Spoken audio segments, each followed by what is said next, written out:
কিশোরী কন্যা হামিদা আক্তার ইভা হেড। পর্ব ৯। মধু ওয়াহিদের কথা শুনে আশ্চর্য হয়ে বলে, কাঠগোলাপ? আমার ভীষণ প্রিয়। আমায় দিতে চাচ্ছ? চাচ্ছি। কেন? ওয়াহিদ বিরক্ত হল এই পর্যায়ে। ফাজিল মেয়ের মাথায় গোবর ছাড়া আসলেই কিছু নেই। সে ফোঁস করে চাপা নিঃশ্বাস ফেলে বাড়ির বাইরে হাঁটা ধরল। মধু বোকা মনে বিড়বিড় করে ঘরে ঢুকল। তাহসিন গম্ভীর মুখে বসেছিল বিছানায়। মধু আসতেই সে সোজা হয়ে বসল।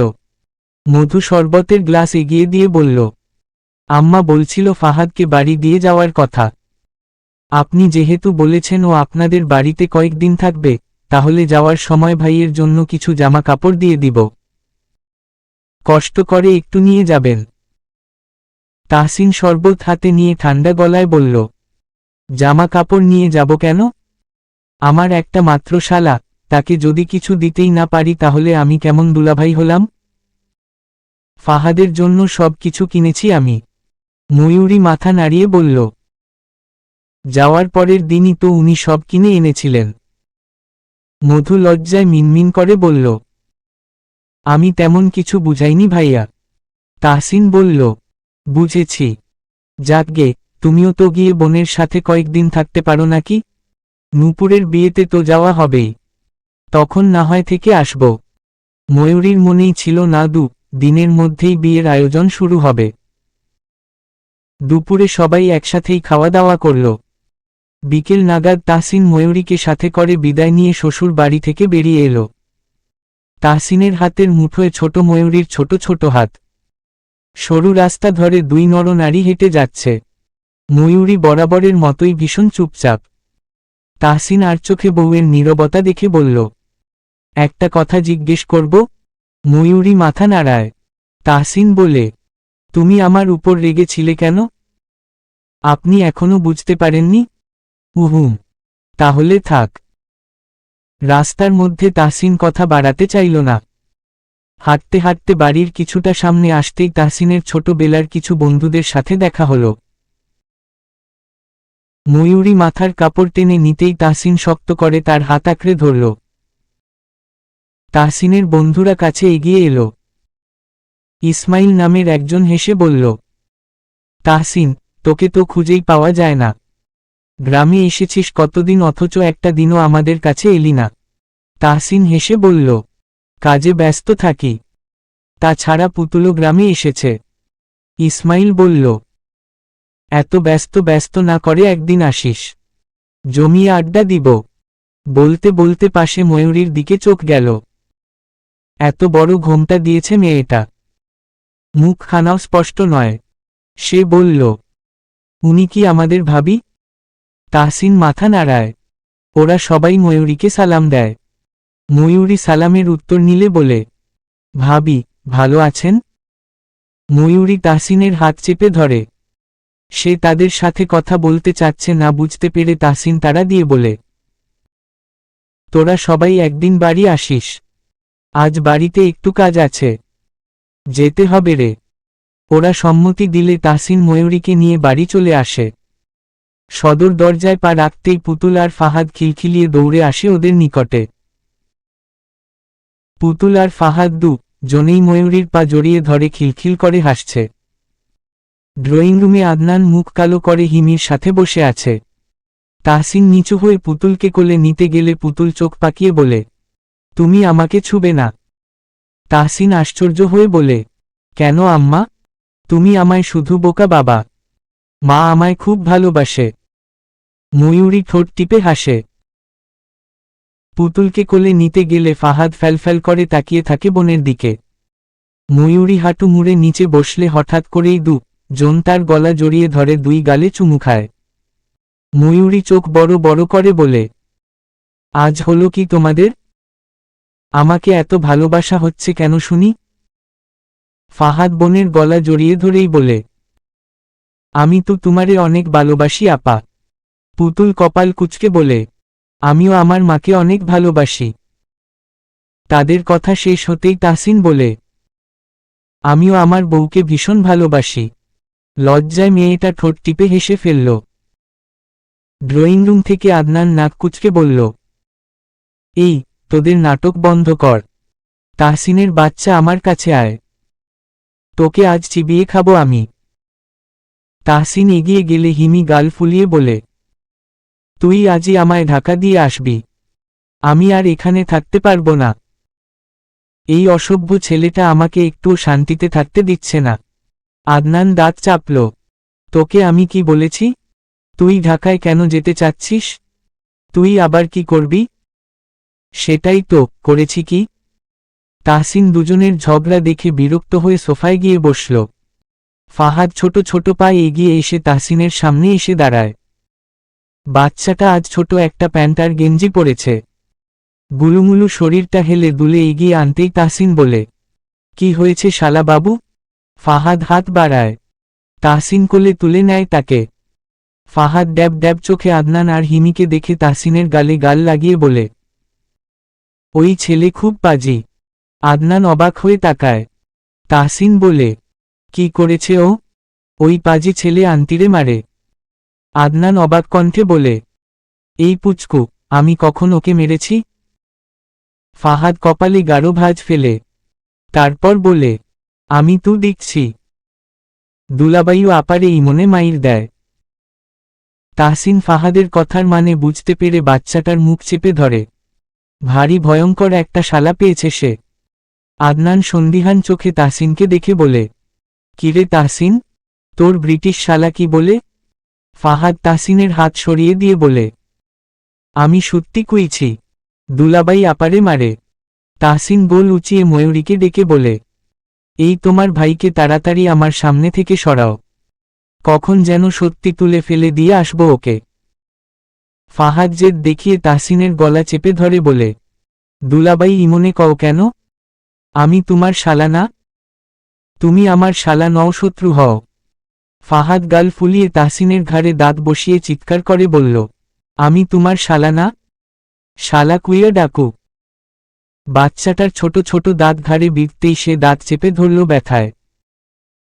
ময়ূরী দৌড়ে এসে ভাইকে নিচে নামিয়ে দিয়ে ধমক দিয়ে বলল, কি হচ্ছে ফাহাদ? দুলাভাইকে কামড় দিলি কেন? ফাহাদ ছলছল চোখে বোনকে দেখে কেঁদে উঠল শব্দ করে। তাহসিন দীর্ঘশ্বাস ফেলে বলল, তুমি আবার ওকে বকছ কেন? ছোট মানুষ বুঝতে পারছ না? ও এখনো ছোট আছে। আপনি ওকে মাথায় তুলছেন কেন? ফাহাদ ঘাড় উঁচিয়ে একবার বোনকে দেখে গুটি গুটি পায়, আবার তাহসিনের নিকটে এগিয়ে গিয়ে আদুরে গলায় ঠোঁট উল্টে বলল, ও দুলাবাই, তুমি আপারে মাইর দিবা না? বেশি কুইরা মাইর দিবা? তাহসিন বাচ্চাটার আদুরে আদুরে কথা শুনে হেসে ফেলল। আদনান পাশ থেকে আফসোসের স্বরে বলল, ভাগ্য করে একটা শালা পেয়েছিস তাহসিন। আমার তোফা টা কপাল, এমন একটা বাচ্চা শালা নেই। হিমি রেগে সেখান থেকে প্রস্থান করল। ময়ূরী পুতুলকে নিয়ে সিঁড়ি বেয়ে উপরে উঠে গেলে তাহসিন নিঃশব্দে ফাহাদকে পাশে বসিয়ে ধীর গলায় বলে, কাজের কি খবর? কাল হাতে বেশ ব্যথা পেয়েছি। আদনান বলল, লি লেগেছিল ভেবেছিলাম। ভাগ্যিস তেমন কিছু হয়নি। তাহসিন দীর্ঘশ্বাস ফেলে পকেট থেকে ফোন বের করে আদনানকে কিছু দেখিয়ে কথা বলল। পুরোটা সময় ফাহাদ চুপটি করে বসেছিল দুলাভাইয়ের পাশে। ওদের কথা শেষ হতেই সন্ধ্যার আজান দিয়ে দিল। তাহসিন নামাজ পড়বে না আজ, তাই সে ধীরে সুস্থে উপরে উঠে এলো। ঘরে এসে দেখল বর্ষা, নূপুর, কনক আর কুসুম পুতুলকে ঘিরে বিছানায় বসে আছে। ময়ূরী নীরবে পাশে দাঁড়িয়ে। তাহসিন ঘরে ঢুকতেই কুসুম বলল, আপনাকে বড় আব্বা একবার দেখা করে আসতে বলেছিলেন। তাহসিন এগিয়ে এসে বলল, যাব খানিকক্ষণ পর। তোরা সবাই এই ঘরে কি করছিস? ভাবির সাথে তো আমাদের কথাই হয় না ভাইজান, তাই ভাবলাম একবার ভাবির সাথে দেখা করে আসি। বেশ ভালো, ও তো একা একাই থাকে। তোরা এসে একটু গল্প আড্ডা দিতে পারিস না? দুঃখিত ভাইজান, আমরা তো আরও ভেবেছি ভাবি বিরক্ত হবে। ময়ূরীর সাথে কনকের তখন চোখে চোখ পড়ল। কনক যে বারে বারে তাহসিনের দিকে তাকাচ্ছিল এবং বরাবরই এভাবে তাকিয়ে থাকে এটা ময়ূরীর জানা কথা। জিনিসটা তার কাছে মোটেও ভালো লাগেনি। ননদ হয় বলে সেইভাবে কিছু বলাও হয়নি। কনক দৃষ্টি সরিয়ে উঠে দাঁড়াল। তাহসিনকে উদ্দেশ্য করে বলল, আপনাকে তো বাড়িতে পাওয়াই যায় না। বিয়ের কাজ নাকি পরশু থেকেই শুরু হবে? তাহসিন বলল, দাদার সাথে কথা বলতে হবে। তোরা এখন সবাই যা পড়ে গল্প করিস। ওরা ঘর থেকে বেরিয়ে গেলে পুতুল হাতের ইশারায় ফাহাদকে কাছে ডাকলে সে দুলাভাইয়ের কোল থেকে নেমে পুতুলের কাছে ছুটে যায়। রাতে আলাপ আলোচনায় সিদ্ধান্ত নেয়া হলো পরশু থেকেই আয়োজন শুরু হবে। আফিয়ার মন ভার। মাহতাবের কোনো খোঁজখবর নেই। সে আগ বাড়িয়ে কারোর থেকে মাহতাবের খবরও নিতে পারে না। কাজ শেষে আফিয়া আজ নিঃশব্দে বাড়ির ছাদে উঠে এলো রাত্রি করে। পিছু নিল ময়ূরী। জন মিলে ছাদের পাটিতে বসেছিল। ছাদে লাল রঙের একটা ছোট লাইট আছে।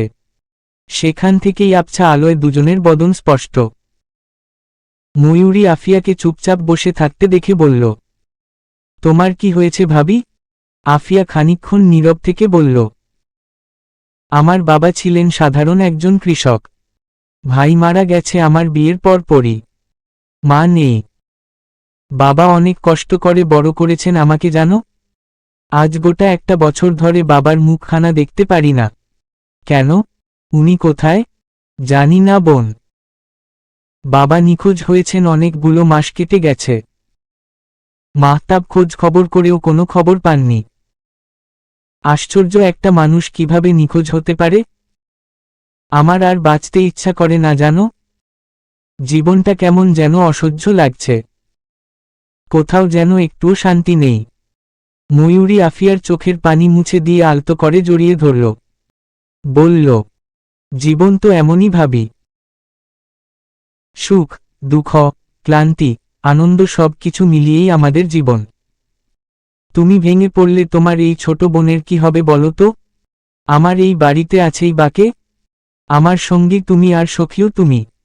আফিয়া কান্নার মাঝেও হাসল। ময়ূরীকে শক্ত করে জড়িয়ে ধরে মাথায় হাত বুলিয়ে বলল, সোনায় বাঁধা কপাল তোমার। আমার দেবর ভীষণ ভালোবাসে তোমায় জানো। বিশ্বাস তো করে না ভাবি। সে তো মনের ভয়। সময়ের সাথে সাথে সব ঠিক হয়ে যাবে। সে থেমে বলল, অনেক রাত হয়েছে ময়ূরী। যাও, গিয়ে ঘুমাও। কাল কিন্তু অনেক কাজ আছে। ময়ূরী মাথা নাড়িয়ে ভাবির সাথে নিচে নেমে এলো। ঘরে ঢুকে দেখল পুতুল নেই। তাহসিনের পাশে ফাহাদ ঘুমিয়ে আছে। ময়ূরী দরজা লাগিয়ে পিছু ঘুরে বলল, আপনার বড় ভাইয়ের খবর কি? মাহতাব ভাই বাড়ি ফিরছেন না কেন? তাহসিন খবরের কাগজ পড়ছিল। ময়ূরীর কথা শুনে বলে, ভাইয়ার হয়তো কোনো কাজ আছে। খোঁজ নিচ্ছেন না কেন? কি খোঁজ নিব? নেতা মানুষ ব্যস্ত তো থাকবেই। আশ্চর্য মানুষ তো আপনারা। উনি নেতা বলে এতগুলো দিন কেটে যাওয়ার পরও একটু খবর নিবেন না?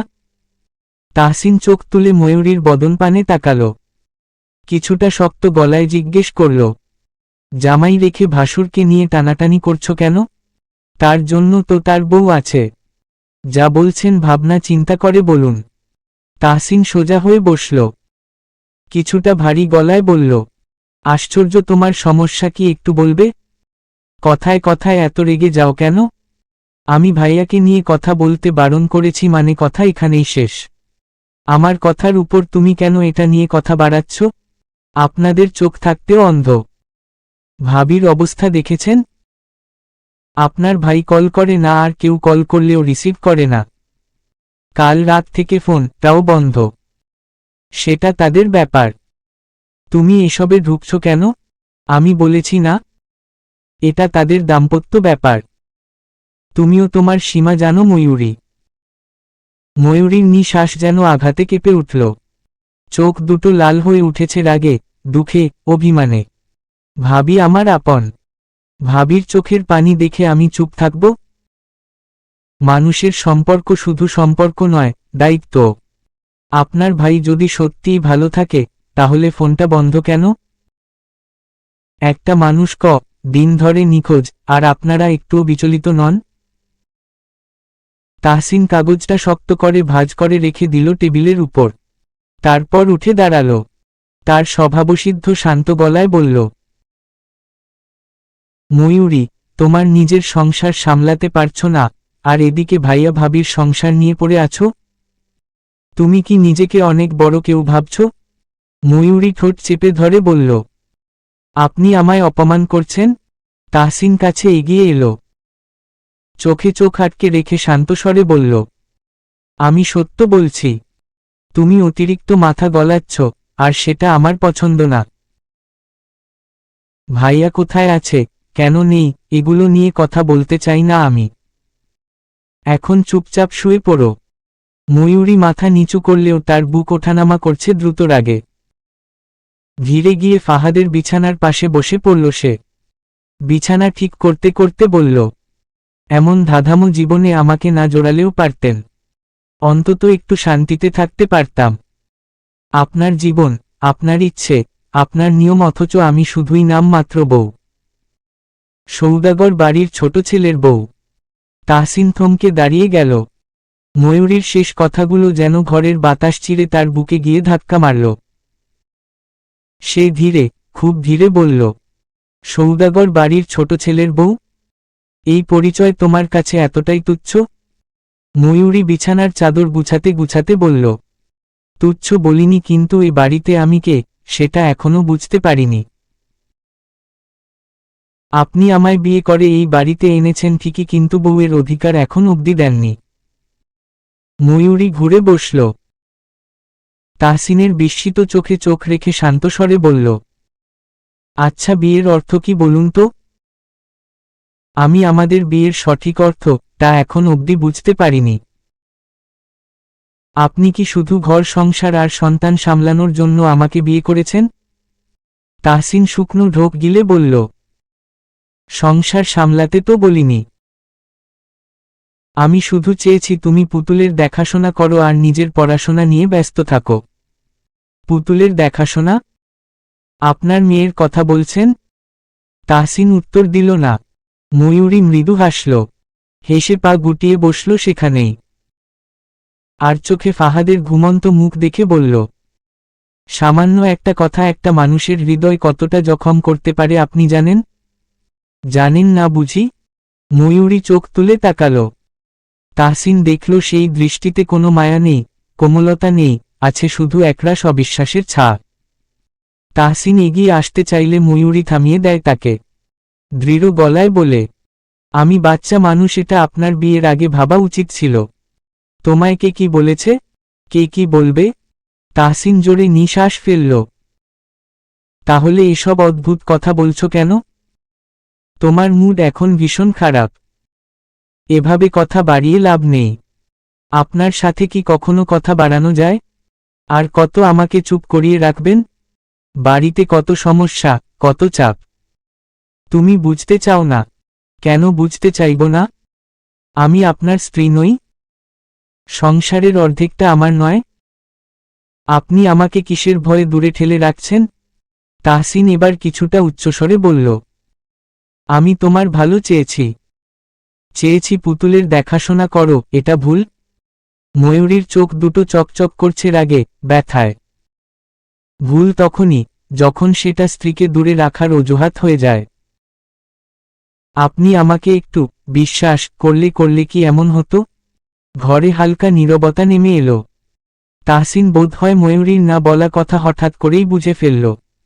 শুষ্ক গলা কোনোরকম ভিজিয়ে কিছু বলার পূর্বেই ময়ূরী ভেজা গলায় বলে, পুতুল তো আপনার সন্তান নয়। আমার আগে আপনার কোনো প্রাক্তন স্ত্রীও ছিল না। তাহলে কেন আপনার পুরো পরিবার আমার সাথে এমন করল? আপনি বা কেন আমায় এতদিন সত্যি কথাটা বলেননি? তাহসিন ধমক দিয়ে বলল, এসব ফালতু কথা কে বলেছে তোমাকে? আমার মেয়েকে তুমি অস্বীকার করছো? এই সংসার তেতো লাগছে এখনই? ময়ূরী কণ্ঠ শক্ত করল, বলল, আর কত নাটক করবেন? পুতুল আপনার মেয়ে নয়। তাহসিনের চোখ লাল হয়ে উঠল। পুতুল আমারই সন্তান। আমি আবার বলছি ময়ূরী, পুতুল আমার সন্তান। এই নিয়ে একটাও কথা শুনব না আমি। ময়ূরীর হাসিটা কেমন যেন ব্যঙ্গের মতো শোনাল। ময়ূরী কিছু বললে তাহসিন দাঁত চেপে বলে, তোমার কথার ধরনটা খুব বাজে হয়ে যাচ্ছে। আমি বলেছি পুতুল আমার মেয়ে।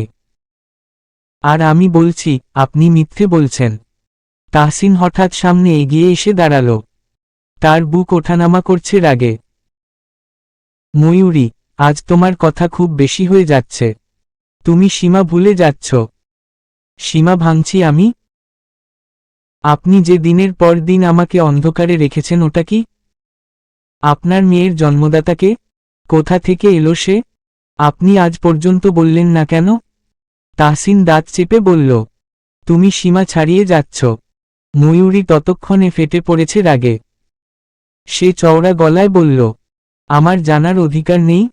আপনার স্ত্রী হয়ে, আপনার বাড়িতে থাকা একজন মেয়ে হয়ে, আপনার সন্তানের মা হয়ে আমার জানার অধিকার নেই? নেই শুনেছ? কোনো অধিকার তোমার নেই। আমি বলেছি পুতুল আমার সন্তান, তার মানে সে আমারই সন্তান। এসব নিয়ে আর একটা কথা বাড়ালে খুব খারাপ হয়ে যাবে। তুমি আমার ধৈর্যের সীমা পেরিয়ে যাচ্ছ। ময়ূরীর চোখ ভিজে উঠেছে দুঃখে, তবুও তার গলায় দৃঢ়তা রেখে কম্পিত স্বরে বলল, আমি শুধু সত্যটা জানতে চাই। পুতুলের জন্মদাতা আপনি নন, এটাই সত্য।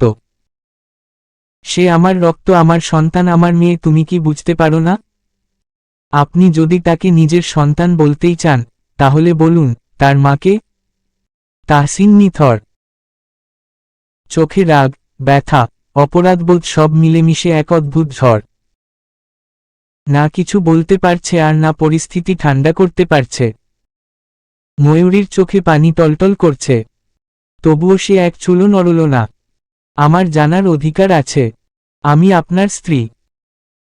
এই কথাটা শুনে তাহসিন হঠাৎ পেছনে ঘুরে এমন চোখে তাকাল, যেখানে উন্মাদ রাগ, হতাশা, ভীষণ ক্লান্তি মিশেছিল। তাহসিনের মুখের পেশি কেঁপে উঠল। সে কঠিন, ধারালো গলায় বলল, তোমার কোনো অধিকার নেই ময়ূরী। শুনতে পাচ্ছ? পুতুল আমার মেয়ে। ময়ূরী ব্যথাতুর কণ্ঠে ফিসফিস করে বলল, আমার অধিকার আছে। এই প্রথম তুমি আমাকে এমন আঘাত দিলে যেটা আমি ক্ষমা করতে পারব না। সত্যটা তবু বলছেন না আপনি? তাহসিন থামিয়ে দিল ময়ূরীকে। পিছু ঘুরে বারান্দার দিকে এগিয়ে গেল গটগট পায়। কিন্তু প্রতিটা শব্দে এমন তীব্রতা, যেন বুকে আগুন ধরিয়ে দিচ্ছিল দুজনের। এই নীরবতা ছিন্ন করে হঠাৎ তাহসিনের বিষের মতো একটা বাক্য এসে বাড়ি খেল ময়ূরীর কানে। যদি আমার রক্তকে মানতে না পারো, তাহলে এই বাড়ি ছেড়ে বেরিয়ে যাও এখনই, এই মুহূর্তে। ঘরটা মুহূর্তেই নিস্তব্ধ হয়ে এলো। কাঁপছে শুধু ময়ূরীর বুক আর ঠোঁট। পাথরের মতো দাঁড়িয়ে ছিল মেয়েটা। সামান্য এই একটা কথা বক্ষস্থলে ধারালো ছুরির মতো আঘাত হানল। তাহসিন পেছনে ঘুরে দাঁড়িয়ে আছে, সব রাগ, সব ক্ষত, সব যন্ত্রণা চাপা দিয়ে। ময়ূরীর হাত থেকে পাতলা চাদরটা নিচে পড়ে গেল। দরজার বাইরে কোথাও দূরে একটা দরজা বন্ধ হওয়ার শব্দ শোনা গেল। যেন পুরো বাড়িটাই আতঙ্কে শিউরে উঠল। তাহসিনের সেই শেষ বাক্যটা, যদি আমার রক্তকে মানতে না পারো, তাহলে এই বাড়ি ছেড়ে বেরিয়ে যাও এখনই, এই মুহূর্তে। ঘরের ভেতর বাজের মতো আঘাত করল। ঘরটা যেন হঠাৎ শীতল হয়ে গেল। লাল নাইট ল্যাম্পের অস্পষ্ট আলোয় ময়ূরীর মুখের ছায়া আরও তীক্ষ্ণ, আরও ভাঙাচোরা দেখাচ্ছিল। সে দাঁড়িয়ে আছে, ঠিক যেন এক মুহূর্তে কেউ তার বুক চিরে হৃদয়ের ভেতরে বিষ ঢেলে দিয়েছে। তার গলা শুকিয়ে আসছে, ঠোঁট দুটো কাঁপছে, চোখের নিচটা হঠাৎ করেই আরও ফোলা হয়ে উঠল। তবুও সে কাঁদল না। ঠোঁট কামড়ে ধরল যন্ত্রণায়। শুধু ফাহাদের নরম, ছন্দময় ঘুমের শব্দ যেন জনের অসমাপ্ত, ভাঙা সম্পর্কের প্রতি ব্যঙ্গ করছিল তখন। তাহসিন বারান্দার দিকে মুখ ফিরিয়ে দাঁড়িয়ে। কথা বলা তো দূর, তার সেই বিষের মতো মূল্যবান বাক্য আওড়ানোর পর ফিরেও তাকায়নি পেছনে, একবারও না। ময়ূরীর বুকটাতে সেই নীরবতাই আরও জোরে চাপ দিচ্ছে। মনে হচ্ছে এই নীরবতাই তাকে মেরে ফেলবে। হঠাৎ খুব ধীরে সে একটা নিঃশ্বাস নিল। চোখ তুলে তাকালো তাহসিনের পেছনের দিকে, সেই মানুষটার দিকে যার জন্য সংসারের সব ঝড় মেনে নেওয়া, ভালো না লাগা, হাজার কিছু সহ্য করা, সব কিছুই সহজ মনে হয়েছিল। আজ আজ সেই মানুষটাই তাকে বাড়ি থেকে বের করে দিচ্ছে। ময়ূরী নিচু হয়ে চাদরটা তুলতে গেল, কিন্তু হাত কাঁপায় সেটা হাত থেকে আবার পড়ে গেল। মেয়েটা স্তব্ধ। মাটিও যেন আজ তার পায়ের নিচ থেকে সরে যাচ্ছে। একটা দীর্ঘ ভারী নীরবতা, যা হতাশা, অভিমান আর অব্যক্ত যন্ত্রণায় মোটা হয়ে উঠছে। কয়েক সেকেন্ডে যেন ঘরটাতে বছরখানেক দাঁড়িয়ে থাকে। বুকের যন্ত্রণা চেপে গিয়ে ময়ূরী ঠোঁট কামড়ে অবশেষে খুব নিচু কিন্তু রির মতো ধারালো গলায় বলল, আজ যদি আমি এই বাড়ি থেকে বেরিয়ে যাই, তাহলে কোনোদিনও আর আপনার এই বাড়িতে পা রাখব না। তার গলা ভেঙে যাচ্ছিল, তবু সে কাঁদল না। ঝড়ের আগে যেমন আকাশ নিস্তব্ধ হয়ে যায়, ময়ূরীও ঠিক সেরকম নিস্তব্ধ। ময়ূরী ভাবল তাহসিন তাকে আটকাবে। এবার সব অভিমান ছেড়ে ছুটে এসে বুকের ভেতর চেপে ধরে মাথায় চুমু এঁকে বলবে, যেও না। মাথায় হাত রেখে বলবে, মাফ করে দাও বেগম সাহেবা, আমায় রেখে কোথায় যেতে চাইছ তুমি? এই তাহসিন সৌদাগরকে ছেড়ে থাকতে তোমার কষ্ট হবে না মেয়ে? তেমন তো কিছুই হলো না। তাহসিন একটাবারের জন্যেও ফিরে তাকালো না তার দিকে। যদি একটাবার পেছনে ফিরে তাকাত, তাহলে দেখতে পেত এক কিশোরীর চোখের বুক মাসেই হাহাকার, যন্ত্রণায় ছটফট করতে থাকা ঠোঁট জোড়া। কিন্তু লোকটা একটাবার ফিরেও তাকালো না। তাহসিনের মুখ শক্ত হয়ে এলো। ঘরের বাতাস জমে বরফ হোক কিংবা ময়ূরীর বুক ভেঙে যাক, তার গলায় কোনো কম্পন নেই। সে বলল, যাও। ময়ূরীর বুকটা যেন হঠাৎ থেমে গেল। যাও। একটা মাত্র শব্দ, অথচ সেই শব্দটাই তাকে ভিতর থেকে নিয়ে চুরমার করে দিল। ঘরের ভেতর নিঃশব্দে যেন ঝড় বইছিল। তাহসিনের পেছনে দাঁড়ানো অবয়বটা একটুও নড়ল না। সে পিছন দিকেই তাকিয়ে রইল, যেন ময়ূরী নামের কোনো মানুষই নেই তার জীবনে। ময়ূরীর পা কাঁপছে, হাঁটু দুটো যেন নিজের ভার সামলাতে পারছে না আর। চোখের সামনে ঝাপসা হয়ে আসছে সব। তবুও সে কাঁদল না। কাঁদলে আজ সত্যিই নিয়ে পড়ে যাবে সে। লাল বাতির আলো তার চোখের নিচে পড়ে যেন নীলচে ছায়া ফুটে উঠল। শব্দহীন পায়ে ছোট ভাইয়ের নিকটে এগিয়ে এলো। ছোট ভাইকে আঁকড়ে ধরা তার হাত দুটো কাঁপছে। গলার ভেতর পুরনো কান্নাটা যেন কাঁটাতারের মতো আটকে আছে। চুপ, নিঃশব্দে সে নিজের গায়ের সকল স্বর্ণের গয়না খুলে ফেলল একটা একটা করে। সবগুলো গয়না বিছানার এক কোণায় রেখে দিল। এই গয়না দিয়ে এখন আর কি বা করবে সে? ছোট ভাই ফাহাদ ঘুমের মধ্যে একটু নড়ে উঠল। ময়ূরী নিজের মাথায় শাড়ির আঁচল টেনে নিল।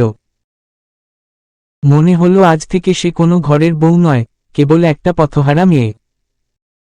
ছোট ভাইকে কোলে তুলে নিল মেয়েটা। এক কাপড়ে দরজার দিকে হাঁটা ধরল। দরজার কাছে পৌঁছে শেষবারের মতো সে ঘুরে তাকাল তাহসিনের দিকে।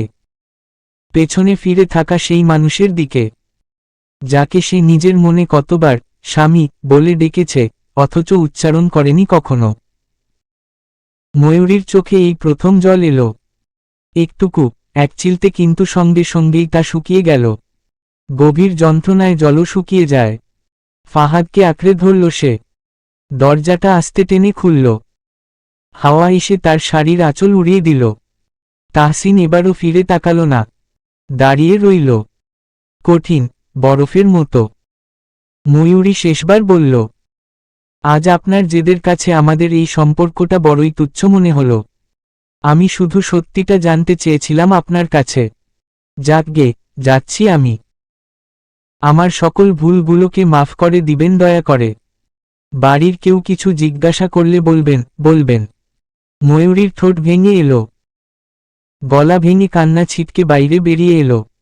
সে ভাইকে নিয়ে দৌড়ে বেরিয়ে গেল ঘর থেকে। তারপর দরজাটা বন্ধ হয়ে গেল। ঘরের বাতাস ভারী হয়ে উঠল, এতটাই ভারী যে শ্বাস নিতে কষ্ট হয়। তাহসিনের পেছনে থাকা জানালার কাছে তার নিজের প্রতিচ্ছবি ভাঙা চোরা দেখা গেল। একবার, শুধু একবার যদি সে ফিরে তাকাত, দেখতে পেত ময়ূরীর চোখের সেই চূর্ণ স্বপ্ন। দেখতে পেত তার যাওয়ার পথের উপর পড়ে থাকা 2 ফোঁটা লুকানো অশ্রু। কিন্তু লোকটা দাঁড়িয়েই রইল কঠিন, ভাঙা পুরুষের মতো। হঠাৎ তার বুকের ভেতর ধুক করে উঠল কিছু একটা। সে মাথা তুলল, কিন্তু তখন দোরগোড়ায় আর কেউ নেই। শুধুই নিস্তব্ধতা, আর একটা অদ্ভুত শূন্যতা, যেন ঘর থেকে আলোটা বেরিয়ে গেছে। তাহসিন ধীরে পিছন ফিরল। ময়ূরীর খালি জায়গা, তার দাঁড়িয়ে থাকা জায়গাটা আলোহীন দেখাচ্ছে, আর বিছানার উপরে থাকা সোনার গয়নাগুলো। তাহসিনের মনে হলো সেগুলো স্বর্ণ নয়, সেগুলো আগুন। তার রক্ত পোড়াচ্ছে, তার বুক ছাই করে দিচ্ছে। চলবে।